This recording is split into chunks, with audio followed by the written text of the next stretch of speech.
अब देखो लक्ष्मी जी की चर्चा चल रही थी, तो लक्ष्मी जी की चर्चा विष्णु पुराण। अब विष्णु पुराण भी व्यास जी ने लिखा है, श्रीमद् भागवत भी व्यास जी ने लिखी है। और जब एक दिन दृष्टि गई तो ये शब्द था कि नमोस्तुते व्यास विशाल बुद्धे। जब हम गीता जी का स्तवन करते हैं तो व्यास जी विशाल बुद्धि हैं, तो ये प्रश्न अंदर आ रहा था कि विशाल बुद्धि कैसे है। तो एक दिन विष्णु पुराण जब मैं देख रहा था तो सब देवता मिलकर नारायण की स्तुति करते हैं, और नारायण की स्तुति करने के लिए इन देवताओं ने 18 श्लोक बोले हैं।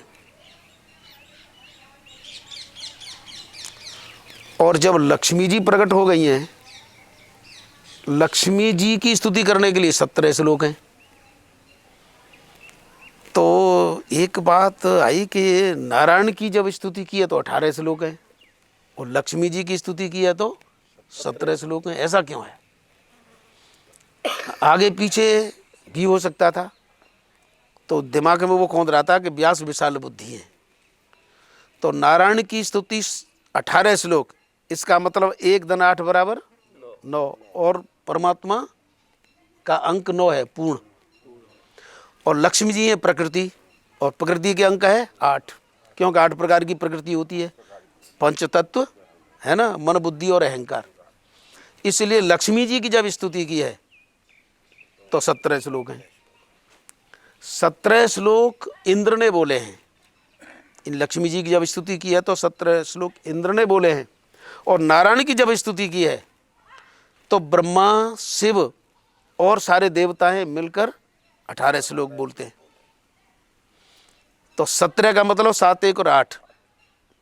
और वह जो स्तुति इंद्र ने की है, उसने कहा है कि हे माँ, आपके इस स्तवन को जो मैंने कहा है, मैं आपसे वरदान मांगता हूँ कि यदि कोई भी दरिद्र प्राणी प्रातः, मध्य और सायं 3 बार यदि उसका पाठ करे तो उसके यहाँ दरिद्रता न रहे, और वरदान भी दिया है। और उधर जब नारायण की स्तुति की है तो ब्रह्मा जी ने की है और शिव जी, यानी 2 मुख्य हैं उसमें, देवता तो उनके अनुगत हैं। तो ब्रह्मा जी ने की है और शिव जी ने की है। ब्रह्मा जी के कितने मोह हैं? 4, और शिव जी के कितने मोह हैं? 5 और 4, और 18 श्लोक हैं तो 8, 1, यानी ब्रह्मा और शिव ये पुरुष की स्तुति कर रहे हैं, ये पूर्णता है। तो कहने का तात्पर्य ये है कि हमारे जो सनातन धर्म के ग्रंथ हैं, जिन्हें आज कमज़ोर बुद्धि वाले समझ नहीं पा रहे हैं, वो कह रहे हैं कि वैसे ही कल्पना है। लेकिन एक टीका देखी मैंने श्रीमद् भागवत की वल्लभाचार्य जी की, और उसका नाम है सुबोधिनी। तो वल्लभाचार्य जी क्या कहते हैं कि श्रीमद् भागवत का प्रत्येक अध्याय, प्रत्येक श्लोक और प्रत्येक श्लोक का चरण और प्रत्येक चरण का प्रत्येक शब्द और प्रत्येक शब्द का एक अक्षर, मतलब इधर उधर नहीं है, जो का त्यों संतुलित है। यदि एक अक्षर भी इधर से उधर कर दें तो भाव में, अर्थ में परिवर्तन हो जाता है। लेकिन क्योंकि हमारी पहुंच वहां तक नहीं है, इसलिए वल्लभाचार्य कहते हैं कि मनुष्य जीवन धारण करके जिसने भागवत के व्याख्या ग्रंथ सुबोधिनी को नहीं देखा, तो न वो व्यास जी को समझ सकता है, न सनातन धर्म को समझ सकता है, न वेदों को समझ सकता है। तो कहने का तात्पर्य ये है कि अब देखो, ये जिज्ञासा होती है कि लक्ष्मी तो भगवान की प्रिया हैं, पर सागर से क्यों निकली? ये जो हम और अब त्योहार मनाते हैं, ये भी बड़ा जिज्ञासा का विषय है। प्रकाश पर्व है ये, यानी हम दीपक जलाते हैं, ये बाहर अच्छी बात है, लेकिन अंदर भी बड़ा वो प्रकाश का उसमें हेतु है। लक्ष्मी जी भगवान की सदा प्रिया हैं, उनके चरण पलोटती रहती हैं, किंतु उनका सागर से प्रादुर्भाव हुआ, ये कैसे हो गया? तो उसका कारण ये है कि लक्ष्मी किसी के पास हैं तो उसे प्रतिष्ठा मिलेगी, पद मिलेगा, कीर्ति मिलेगी। ऐसे ही एक समय ऐसा था कि देवराज इंद्र के ऊपर लक्ष्मी जी प्रसन्न हुई। अब उसको पद पा करके मद हो गया। तो हुआ ऐसा कि एक बार भगवान शिव के अवतार दुर्वासा जी, इनके मन में आई कि चलो थोड़ा मैं भ्रमण करने चलूं। तो भ्रमण करने का उनका मन आया पृथ्वी पर। इसका मतलब कहीं और जगह थे तब उस समय, लेकिन पृथ्वी पर भ्रमण करने का मन आया। और पृथ्वी पर आते ही क्या घटना घटित होती है कि एक विद्याधरी है जिसके हाथ में सफेद पुष्पों की ऐसी सुंदर और सुगंधित माला है कि उसकी सुगंधी से दुर्वासा जी के मन में आया कि ये माला तो मेरे पास होनी चाहिए।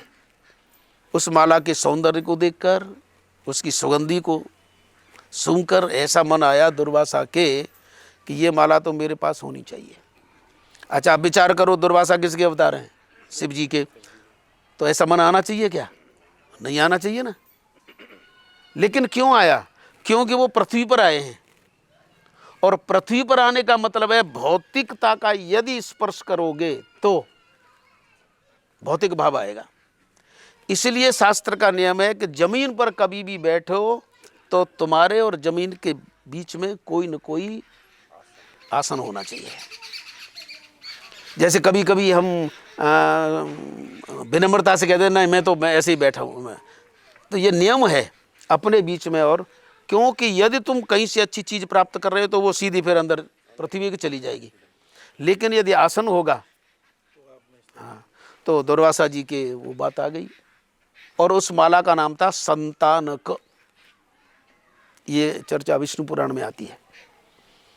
तो उनके मन में आया, उस विद्याधरी की दृष्टि दुर्वासा जी की तरफ गई।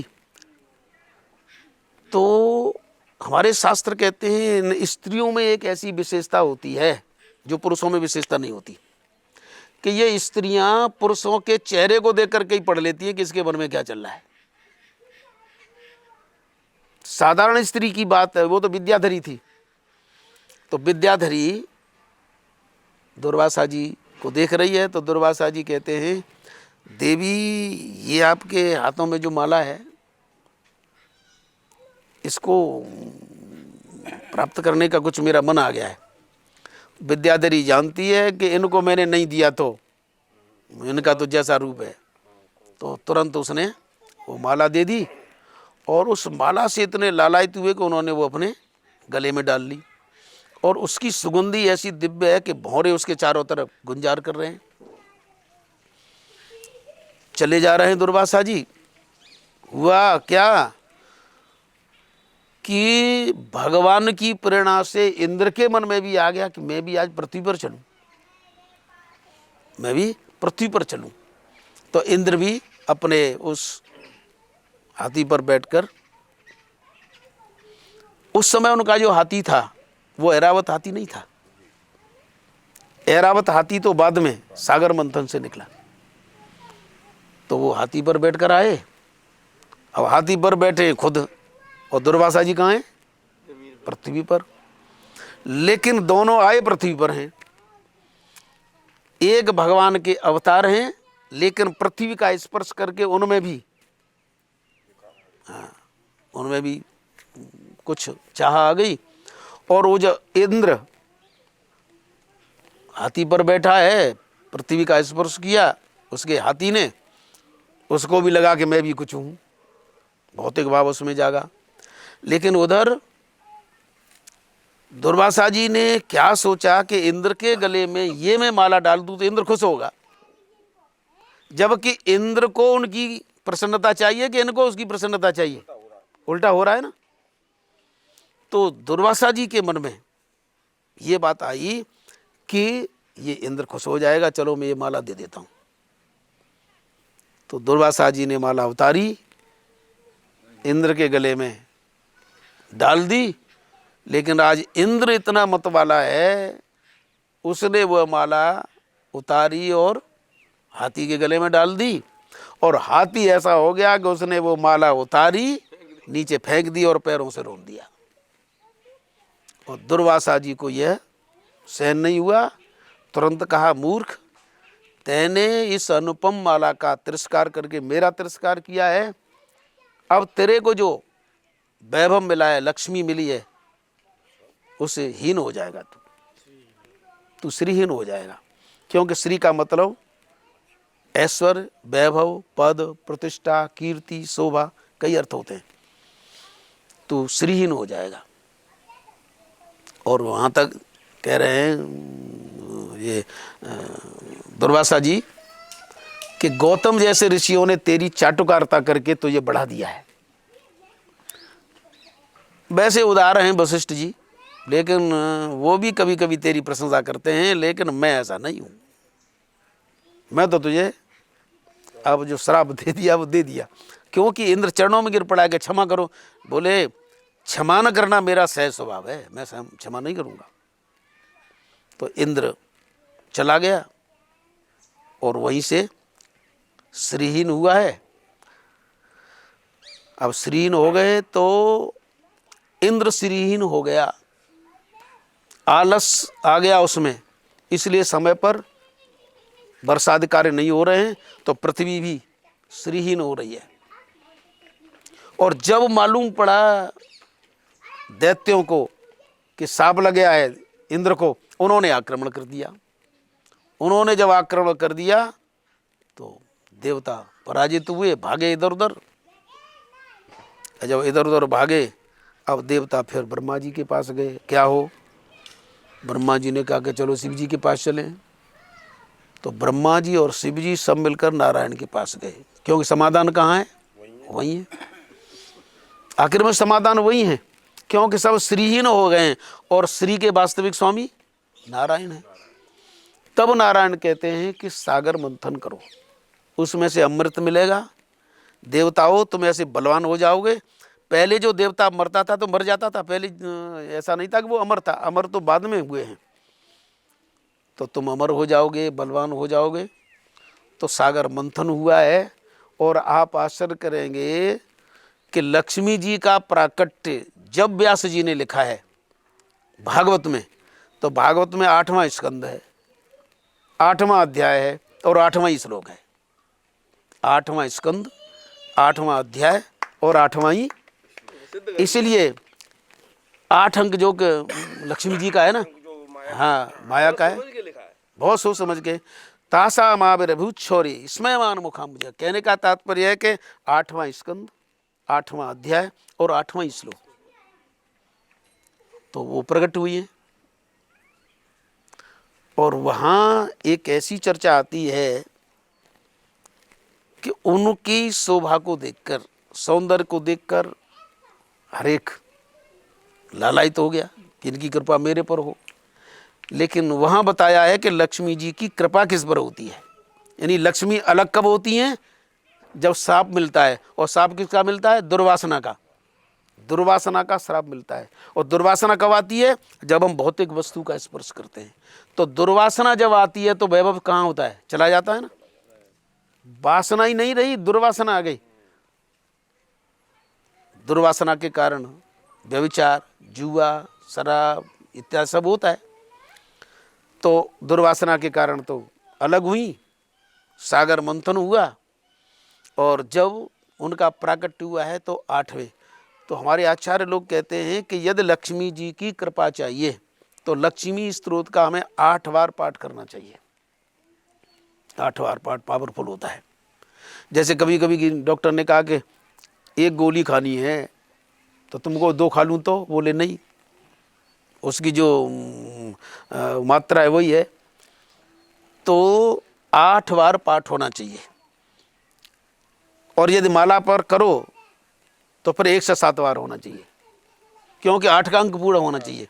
हाँ, इसलिए हम कभी कभी ज़्यादा करते हैं और फायदा नहीं देता। उसका कारण ही है कि उसका नियम है। तो लक्ष्मी जी का पाठ करें, यानी प्रकृति का पाठ करें, तो 8 का ध्यान रखा जाए, तो लक्ष्मी जी का प्रादुर्भाव हुआ है। ये अष्टलक्ष्मी, हाँ, अष्टलक्ष्मी का ही मतलब वो 8 प्रकार की हैं। और इन लक्ष्मी के अनेक रूप हैं, जैसे मैंने अभी कहा, कीर्ति, शोभा, व्यवस्था, ओज, ऐसे करके। बुद्धि भी उन्हीं का रूप है। बुद्धि, प्रज्ञा, मेधा, ईश्वर, मेधा, धति, क्षमा, ये सब उन्हीं के रूप हैं।